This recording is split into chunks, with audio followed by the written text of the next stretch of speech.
Alhamdulillah, salatu wassalamu ala rasulillah sallallahu alayhi wa sallama. Waduba Allah balungi abebitibwa biseera bino bongeddemu amaanyi mukutendereza Allah tabarak wa ta'ala mu kusoma Qur'ani mukumirako ekiro nga bagoberera enkola y'Omubaka Muhammad sallallahu alayhi wa sallama kubanga ennaku zino embeera ye yakyuka n'anyiikiranga nnyo yabeeranga mu muzikiti ku ibaada eri ya itiqaaf ng'atendereza Allah tabarak wa ta'ala kubanga ennaku zino ntono mu nnaku entono mwezi gwa Ramadhani gwonna gulina ennaku ntono ayyaman ma'dudat naye ate gulinamu entono zino 10 ezisembayo ab'ebitiibwa. Tulina okubeera ntuteeka mu nnyo amaanyi nga bwe yakola sallallahu alayhi wa sallama kiro kino ekisinga obuwangazi bw'omuntu ekiro kino omuntu obuwangazi bw'atayinza ayinza n'obutabutuuka bwe kirina obulungi bwakyo. Nabbi yakyeteekerateekeranga bw'atyo sallallahu alayhi wa sallam ennaku zonna kubanga tetumanyi kiriwo ddi tetumanya ab'ebitiibwa kiriwo ddi kubeera ntujjamu olunaku lumu olutyo tuyimirire si kituufu nnaku zonna tunyiikire bangi bakuŋŋanya ebigambo bingi ku kiro kino kiriwo ddi amu ne baleeta ebigambo ebiwerera ddala 6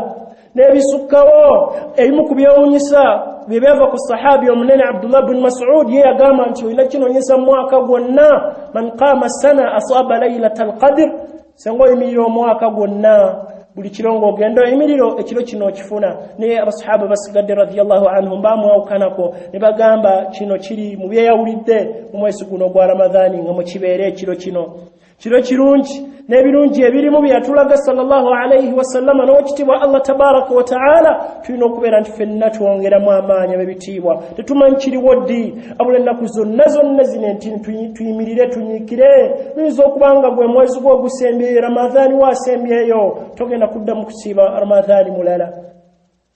Abamu amanyi bagamba kubanga kikyuka kiyinza obbeera ku lunaku luno omwezi omwaka omwana kidda ku lunaku olulala bwe kityo tolaba mu hadithi Abu Sa'id al-Khudri kyagwako ne kibeera olunaku olw'21 ku mulembe gw'ekitiibwa sallallahu alayhi wa sallam kyaliwo ku lw'23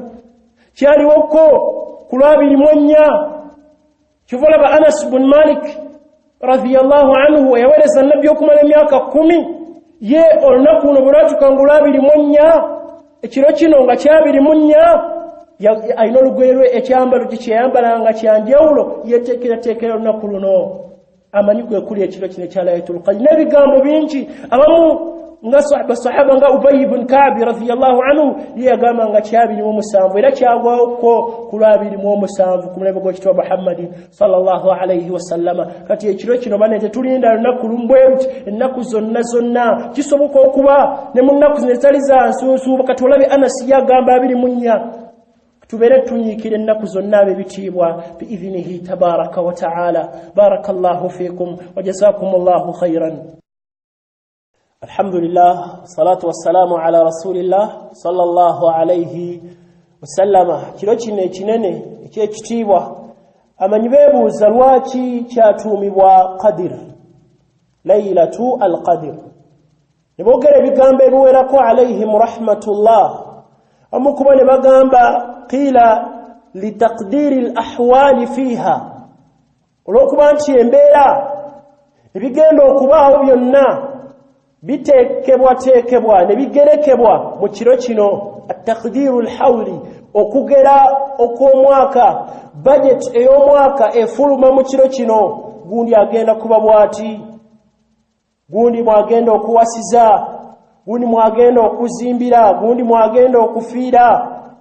nga Allah tabaraka wa ta'ala bwe yatulaga nti fiha yufraku kullu amrin hakim. Kati ofulumya budget ey'omwaka guno byonna Allah bimanyi subhanahu wa ta'ala mu ilmu ye naye okubifulumya obiteekawo kulaga zimalayika bigenda okutambula omwaka ogwo mu kiro kino mu bibeera Laylatul Qadr. Amanyi bagamba ekituumibwa bwe kityo abane bagamba nti kyatuumibwa Laylatul Qadr liannaha dhata waqtin muqaddar ay muhaddad, olw'okubanga kirina ekiseera ekigere mwe kibeera. Singa ekiseera kino kikuyitako oba oyitiddwako ebirungi bingi kibeerawo ekiseera ekiro kino bwe kiba kiro kiba kimu kuva enjuba lwegwayo okutuusa emmambya lw'enaasala. Singa kikuyitako ekiro ekyo oba oyitiddwako ebirungi bingi. Kivola abasahaba abalungi bakyeteekerateekeranga nnyo. Abamu kubo nga mu hadithi Abdullah ibn Umar ne batuukanga ne waaba yeebase alowooza ku kiro kino batukanga endooto ze balaba zonna zitambulira ku kiro kino olw'ebirungi bye yabalaga Nabbi sallallahu alayhi wasallama nga bakyeteekera okubeera nti batenderezaamu Allah basomera mu Qur'an bakoleramu ebyenjawulo kubeera nti bibasitula bibasembeza eri Allah tabaraka wa ta'ala abane bagamba nti kyatuumibwa qadr min asharaf alqadri asharaf walmanzila ekintu ekibe ekyekitiibwa ekinene kubanga ekiro kino zaata sharafin kyakitiibwa wa manzila inda Allah eri Allah tabaraka wa ta'ala kivula batulaga nti kinene nabuuza wama adraka ma laylatul qadr inna anzalnahu fi laylatil qadr wama adraka kubuuza okukulaga nti kinene kikiye kinakikumanyisa ekiro obunene bwakyo kinene eri Allah tabaraka wa ta'ala kyalonda nasizaamu ekitabo kyekisinga obunene ekisinga okuba ekyekitiibwa Qur'an n'akissaku mu dduwa asinga abaddu bonna nga bwe yatugamba nti ana sayyidu waladi adama yawma alqiyama wala fakhar yatugamba Nabi sallama nti yasinga abanadamu bonna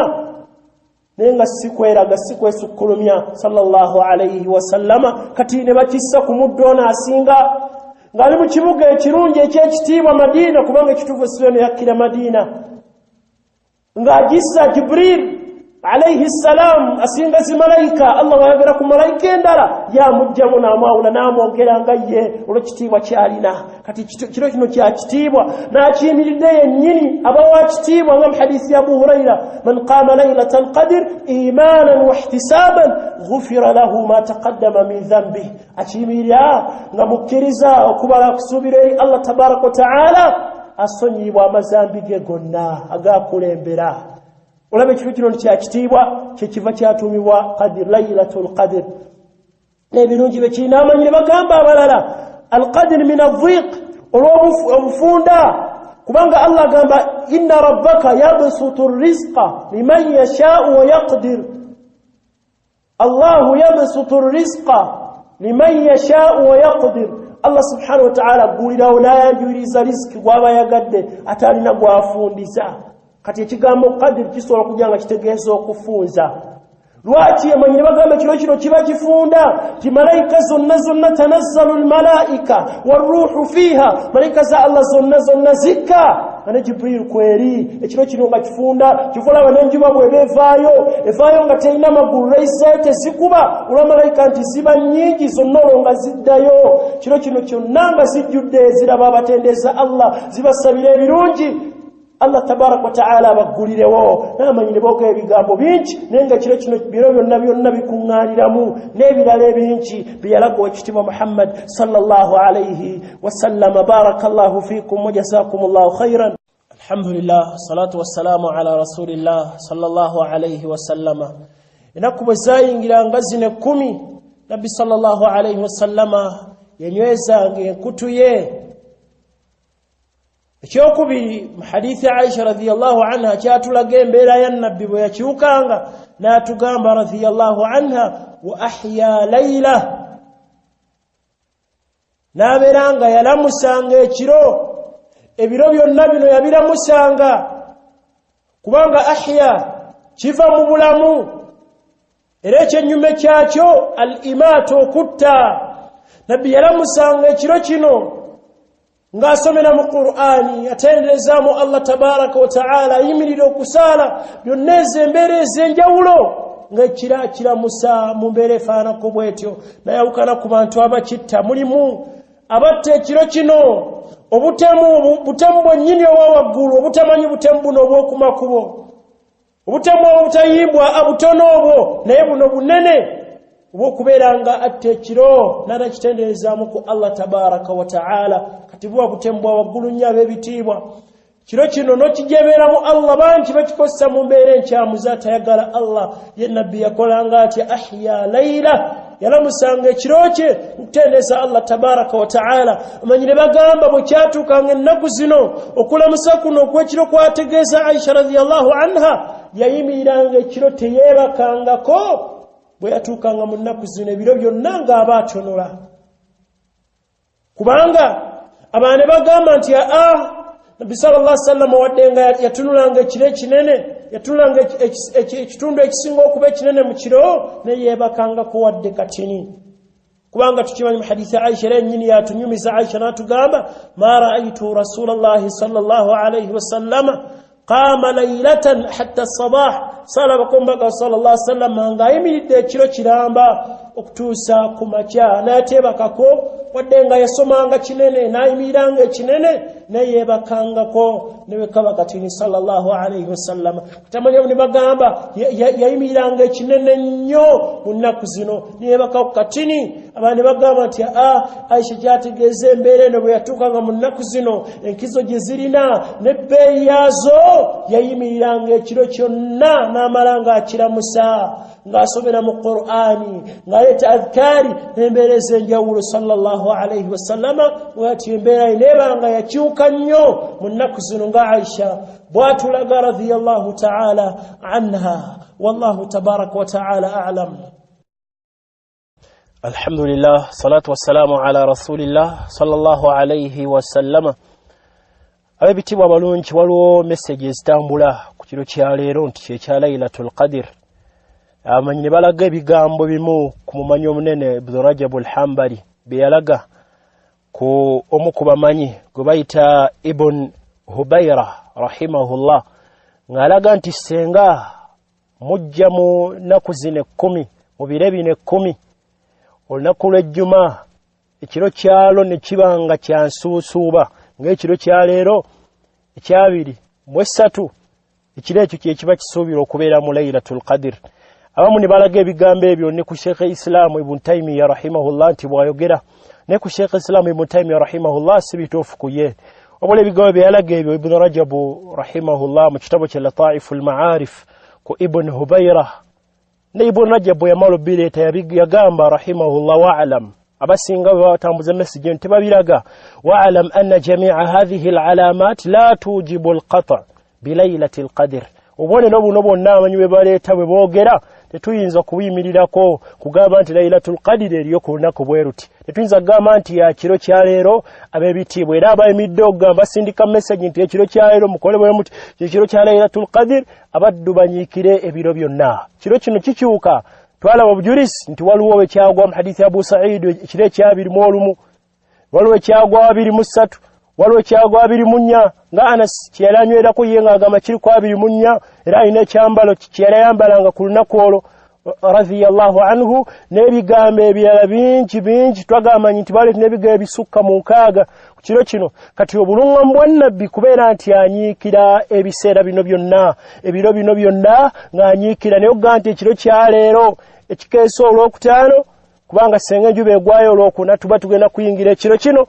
kubanga ekiro kye kikulembera emisana kati tuba tuyingidde ekiro ky'olunaku lw'ejjuma kati bagawula okuba olunaku lw'ejjuma lwa bbeeyi nnyo lwe lusinga ennaku za wiiki zonna senga lusenga nti olunaku olw'ensuusuubwa lwa jjuma kye kiba kisuubira okuba ekiro kya Laylatul Qadr. Enjogera eyo sintuufu kye tulina okukola kunyiikira biseera byonna akabonera akatuufu kokka ketwalaga Nabbi sallallahu alaihi wasallam ke yagaba sahaba ke kajja mu hadithi ya Ubay ibn Ka'b eri mu Sahih Muslim ti enjuba evaayo ku makyanga la shu'a laha evaayo nga reizayo magulu gayo tegakuba osobola ogitunula mutekuba reizayo tezikuba nafu tugamba amanya mbagambo boolyawo okuba nti malaika zonna zikka mu kiro kino tanazzalu al-malaika war-ruhu fiha buziba ziddayo okugamba embeera ey'amaanyi kyovolaba nti enjuba evaayo nga nnafu olw'embeera nti malaika za Allah tabaraka wa ta'ala zonna ziba ziddayo mu kiseera ekyo naye nga tewaliwo obujulizi bulala bonna bulaga kabonero nti embeera bwefaanana bweti enkola embeera kirobo kinaabeera bwekiti bwe kinaafaana byonna ebyo tebirina bujulizi ku Nabbi sallallahu alaihi wasallama bali omusiraamu anyiikire nnyo mu biseera bino yeewala embeera eno okubeera nti ayimirira ku bino gamba nti bayimiridde message basindika mu mbeera enjawulo kiro kya leero la embeera yonna ebiro bino tubyetegekere tubeere tunyiikira ab'ebitiibwa abalungi. Barakallahu fikum wa jazakumullahu khairan.